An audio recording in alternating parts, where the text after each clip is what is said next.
राधे राधे। आप सभी का आध्यात्मिक पथ चैनल में स्वागत है।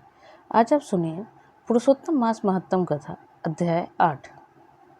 सूत जी बोले, हे तपोधन, विष्णु और श्री कृष्ण के संवाद को सुन संतुष्ट मन नारद नारायण से पुनः प्रश्न करने लगे। नारद जी बोले, हे प्रभु, जब विष्णु वैकुंठ चले गए तब फिर क्या हुआ? कहिए। आदि पुरुष कृष्ण और हरिसूत का जो संवाद है वह सब प्राणियों को कल्याणकार है। इस प्रकार प्रश्न सुन फिर भगवान बद्री नारायण जगत को आनंद देने वाला बृहत आख्यान कहने लगे। श्री नारायण बोले, तदंतर विष्णु बड़े प्रसन्न होकर बैकुंठ गए और वहां जाकर, हे नारद, अधिमास को अपने पास ही बसा लिया। अधिमास बैकुंठ के में पास पाकर अत्यंत प्रसन्न हुआ और 12 मासों का राजा होकर विष्णु के साथ रहने लगा। 12 मासों में वनमास को श्रेष्ठ बनाकर विष्णु मन से संतुष्ट हुए। हे मुने, अनंतर भक्तों के ऊपर कृपा करने वाले भगवान युधिष्ठिर और द्रौपदी की ओर देखते हुए कृपा करके अर्जुन से यह बोले। श्री कृष्ण बोले, हे राजा ध्रुल, हमको मालूम होता है कि तपोवन में आकर आप लोगों ने दुखित होने के कारण पुरुषोत्तम मास का आदर नहीं किया। वृंदावन की शोभा के नाथ भगवान का प्रिय पात्र पुरुषोत्तम मास का आप वनवासियों का प्रमाद से व्यतीत हो गया। भीष्म, द्रोणाचार्य, कर्ण के भय से संत्रस्त मन आप सब लोगों ने भय और द्वेष से मुक्त होने के कारण प्राप्त पुरुषोत्तम मास का ध्यान नहीं दिया।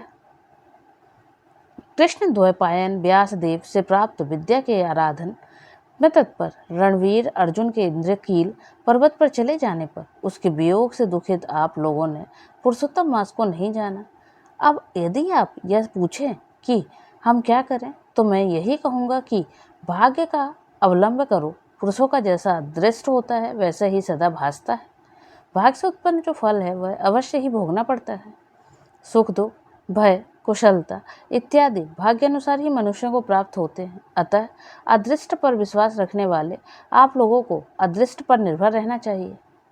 अब इसके बाद आप लोगों के दुख का दूसरा कारण और बड़ा आश्चर्यजनक इतिहास के सहित कहते हैं। हे महाराज, हमारे मुख से कहा हुआ सुनो। श्री कृष्ण बोले, यह भाग्यशालिनी द्रौपदी पूर्व जन्म में बड़ी सुंदर मेधावी ऋषि के घर में उत्पन्न हुई थी। समय व्यतीत होने पर जब 10 वर्ष की हुई तब क्रम के से रूप और लावण्य से युक्त अति सुंदरी और आकर्णात नेत्र से शोभायमान हुई। चातुर्य गुण से युक्त अपने पिता की एकमात्र इकलौती कन्या थी। अतः चतुरा, गुणवती, सुंदरी यह पिता की बड़ी लाडली थी। मेधावी ने सदा लड़के की तरह इसे माना, कभी भी अनादर नहीं किया। यह भी साहित्य शास्त्र में पंडिता और नीति शास्त्र में भी प्रवीणता थी। इसकी माता इसकी छोटी अवस्था में ही मर गई थी। पिता ने ही प्रसन्नता पूर्वक पाला पोसा था। पास में रहने वाली अपनी सखी के पुत्र पौत्रादि सुख को देख उसको भी स्पृहा हुई और तब यह सोचने लगी कि हमें भी यह सुख कैसे प्राप्त होगा। गुण और भाग्य का निधि, सुख देने वाला पति और सत्पुत्र कैसे होंगे। इस प्रकार मनोरथ विचारती हुई सोचने लगी कि पहले मेरा विवाह उपस्थित था, परंतु भाग्य ने बिगाड़ दिया। अब क्या करने से अथवा क्या जानने से एवं किस देवता की उपासना करने से या किस मुनि के शरण जाने से अथवा किस तीर्थ पर का आश्रय करने से मेरी मनोकामना पूर्ण होगी। मेरा भाग्य कैसा हो गया और कोई भी पति मुझको वरण नहीं करता है। पंडित भी मेरा पिता मेरे ही भाग्य से मूर्ख हो गया है। बड़ा आश्चर्य है, विवाह का समय उपस्थित होने पर भी मेरे समान वर को पिता ने नहीं दिया। मैं अपनी सहेलियों के बीच में प्रमुख हूँ, परंतु कुमारी होने के कारण पति दुख से पीड़ित हूँ। जैसे मेरी सखियाँ पति सुख को भोगने वाली हैं वैसे मैं नहीं हूँ। मेरी भागवती माता क्यों पहले मर गई। इसी प्रकार चिंता से व्याकुल कन्या मनोरथ रूप समुद्र के मोह रूप जल में निमग्न हो शोक मोह रूप लहरों से पीड़ित हो गई। इसके पिता मेधावी ऋषि भी कन्यादान के लिए कन्या के समान वर ढूंढने के हेतु देश विदेश भ्रमण करने के लिए निकले, परंतु कन्या के अनुरूप वर न मिलने से अपने मनोरथ में निराश हुए। कन्या के अपने और अपने भाग्य से कन्यादान रूप संकल्प के पूर्ण न होने से देवयोग के कारण बड़ा भारी दारुण ज्वर उन्हें आ गया। सब अंग ऐसे फूटने लगे जैसे समस्त अंग टूट टूट कर अलग हो जाएंगे और ज्वर की ज्वाला से व्याकुल हुए। स्वाक्षोश्वास लेते महादारुण मूर्छा से मदिरा पान से उन्मत्त की तरह पैर लड़खड़ाते गिरते पड़ते किसी तरह घर में आए और आते ही पृथ्वी पर गिर पड़े। भय से बेहल कन्या जब तक पिता को देखने आए तब तक कन्या को स्मरण करते हुए मेधावी मुनि मरणासन्न हो गए। भाग्य के इस फलस्वरूप बल से एकाएक कांपने लगे और कन्यादान प्रसंग से उठा हुआ जो महोत्सव था वह जाता रहा। तदंतर पहले किए हुए गृहस्थ आश्रम धर्म के परिश्रम के प्रभाव से संसार वासना को त्याग कर भगवान में चित्त को लगाने लगे। उस मुर्मूस मेधावी ऋषि ने शीघ्र ही नीलकमल के समान श्याम त्रिवली से सुंदर आकृति वाले श्री पुरुषोत्तम हरि का स्मरण किया।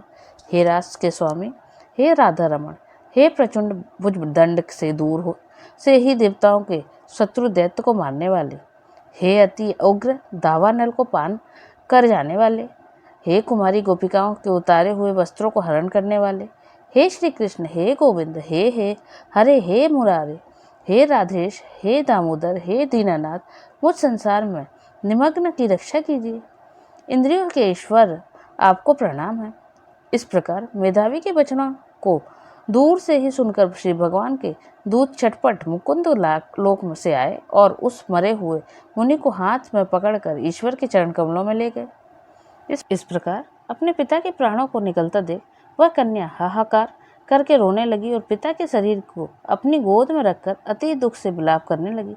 चील पक्षी की तरह बहुत देर तक विलाप करके अत्यंत दुख से बेहल हुई और पिता को जीवित की तरह समझकर बोली।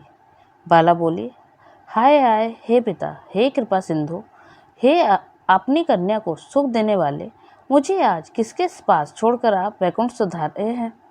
हे तात, पितृहीन मेरी कौन रक्षा करेगा? आज मेरे भाई बंधु माता आदि कोई भी नहीं है। हे तात, मेरे भोजन वस्त्र की चिंता कौन करेगा? कैसे मैं रहूंगी इस शून्य वेद ध्वनि रहित निर्जन वन की तरह आपके घर में? हे मुनिश्रेष्ठ, अब मैं मर जाऊंगी, ऐसे जीने में क्या रखा है? हे कन्या, मैं प्रेम रखने वाले पिता, हे तात, विवाह विधि बिना किए ही आप कहाँ चले गए? हे तपोनिधि, अब यहाँ आइए और अमृत के समान मधुर भाषण दीजिए। क्यों आप चुप हो गए हैं? हे तात, बहुत देर से आप सोए हुए हैं, अब जागिए। ऐसा कहकर आंसू बहाती हुई घड़ी घड़ी कन्या विलाप करने लगी और पिता के मरने से दुखित हुए आर्ता चील पक्षी की तरह मुक्त कंठ से रोने लगी। उस लड़की का रोदन सुन उस वन में रहने वाले ब्राह्मण आपस में कहने लगे कि इस तपोवन में अत्यंत करुण शब्द से कौन रो रहा है? ऐसा कहकर सब तपस्वी चुप होकर यह मेधावी ऋषि की कन्या का शब्द है ऐसा निश्चय कर घबराए हुए हाहाकार करते हुए मेधावी के घर में आए और वहां आकर सबने कन्या के गोद में मरे हुए मेधावी ऋषि को देखा और देखकर उस वन में रहने वाले सब मुनि भी रोने लगे। कन्या की गोद में शव को लेकर शिव मंदिर के पास शमशान पर गए। वहां काष्ठ की चिता लगाकर विधि से अंत्येष्टि कर्मकार उसका दाह किए। दाह के अनंतर कन्या को समझाकर सब ऋषि अपने अपने आश्रम गए। इधर कन्या भी धैर्य धारण कर यथाशक्ति क्रिया के लिए द्रव्य खर्च किया।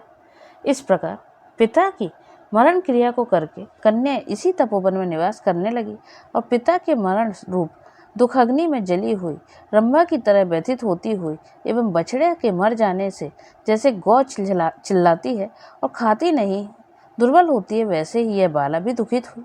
इति श्री ब्रह्मनारदीय पुरुषोत्तम मास महात्म्ये 8वां अध्याय। हरि शरणम।